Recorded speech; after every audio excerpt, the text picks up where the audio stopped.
Hello, Vibers. Thank you so much for tuning into Northern Vibe. This one is going to be really, really, really short, but I promise you will be worth the investment of your time. If you're interested in true crime, police investigations, controversial murder cases, you're going to be interested in this short. Recently in the news, a petition to open a coroner's case into the death of Bruce Schuler, who was murdered by Stephen and Diane Struber.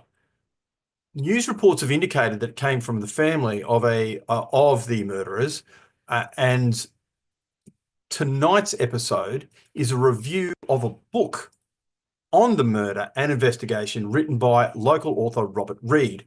Now, I was asked by the author to read and review the book. Not too much of a spoiler alert. I found it a really good book. But please stay and find out why and why it's worth the investment of your time and indeed money.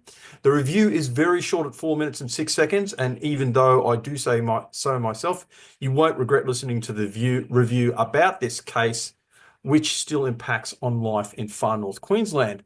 But to save your time, I'm going to get straight into the review.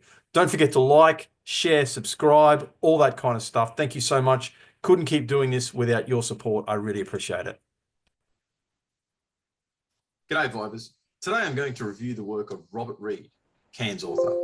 A while ago, a suggestion came through that Robert would make a great guest, but I haven't been able to get him on due to a combination of tech, Robert doesn't really do computers, and time. Hopefully it will happen because Robert's a really interesting guy. Now, Robert is someone who's not afraid to dive deep into darkness. He had a 35-year career as a freelance journalist. He wrote for the Courier Mail, Penthouse, and Playboy. I used to get those magazines myself, but just because of the stories. And he's been published in other international magazines. He's been a media advisor, taught writing and journalism. He's a real knockabout guy. I've got 3 of his books. Under a Dark Moon, which is short stories about murders and mysteries in Queensland. It's got missing persons, murderers, serial killers, the intriguing case of the Patnella, a schooner which went missing in very strange circumstances, and the wreck's never been found. Third Party to Murder is about the suspicious deaths and ongoing investigation of 2 women in Atherton in 1991. Frankly, the police really didn't cover themselves in glory on that one. His latest book, Murder on the River of Gold, is the one that I'm going to fully review because it's his latest and the most indicative of his books. If you like this one, and I did, you're going to like the rest. Murder on the River of Gold tells the story of the disappearance of Bruce Schuler on Palmer River near Laura, Queensland. The subsequent police investigation, the arrest, trial, conviction of Stephen Struber and Diane Wilson, a couple who lived at Palmerville Station for his murder, and also discusses the impact of the victim's family advocacy for the no murder, no parole rule. Really, really engrossing story. Now, Robert did give me copies of the book to read, but otherwise I didn't receive anything from him. That being said, I should declare several interests. I actually know the lead investigator, Detective Sergeant Brad McLeish, quite well. I relieved at Laura Station for a while, and I don't think I met Struber face-to-face, but I did have several phone conversations with him. About the author, Robert is a real bushie himself. He has a real understanding of bush people, and this empathy seeps through his works. He shares their concerns. He understands their fears. He understands and knows what it's like to live in an isolated area. He knows that bush people feel, not without reason, that their concerns just aren't a priority for those in authority. But he gets that that goes right down the line, even to the actual representatives of authority in remote locations themselves. So that's the police officers, the Telstra linesmen, the road workers, even councillors. They all feel that they themselves, their concerns really aren't that important. People in real positions of power are thousands of kilometres away, not just geographically, but socially, economically, and culturally. They're never really going to understand or show the same level of concern for a bushie as they would for an inner city hipster. Robert really gets this. His understanding is manifested not just in his framing of the story, but the way he tells it and the language he uses. And this might sound like a strange thing to say, but I sincerely mean it as a compliment. Robert's more of a storyteller than a writer. He's not trying to form a narrative. He's telling a story, and he weaves in all the different perspectives. Now, his books read like you're listening to someone at a pub who's telling a great story, and everyone at the bar is listening.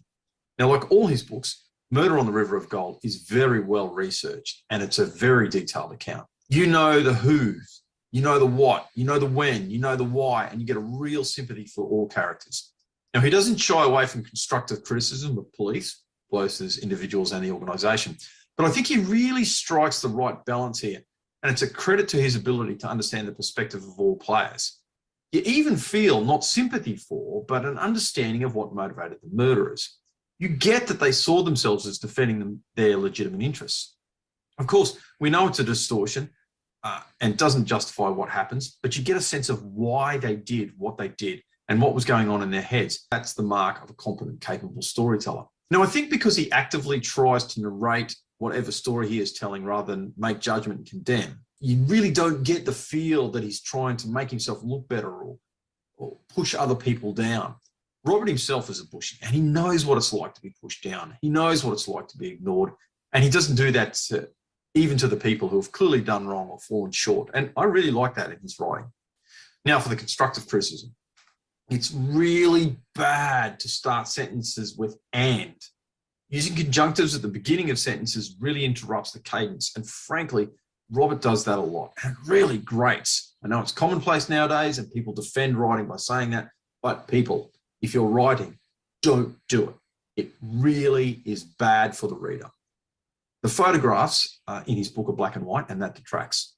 Robert obviously has had access to police reports, and on occasion, you can tell that he's used them verbatim. There's a lot of unnecessary detail that a good editor would have cut out of the book. Now, I understand that details are there to give nuance, balance, and context, but there can be too much. That being said, I really like the book. It's not too long at 168 pages, which for the average reader is about 5 hours, give or take. It's great for locals. They're going to love it because they're going to see themselves. They're going to see characters that they know and empathise with, and they're going to read about the places that they live in and they know. Visitors, not just to the north and bush, but to Australia, like this book too. It's a real Australiana book. It's the sort of book that you buy and read when you're traveling. It's the perfect book for a plane, a train, a car, or a bus trip. Now, if you're traveling away and you want something to remind you of the weirdness of the country you just left behind, get it.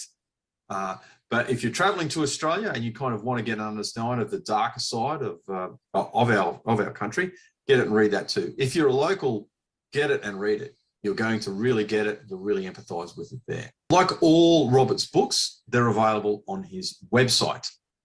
So his website is murderandmystery.com.au. But if you just Google Robert Reid author, it will come up.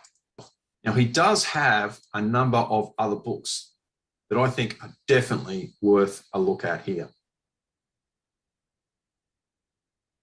So I commend Robert's work to you and can't wait to see you for my Northern Vibe interview this. So there it has. It's interesting. It's topical. It's a little macabre, but again, very, very well written. Short read, detailed. If you want to know about that murder, read the book. Thank you so much. I'll see you guys all next week. Really appreciate your support.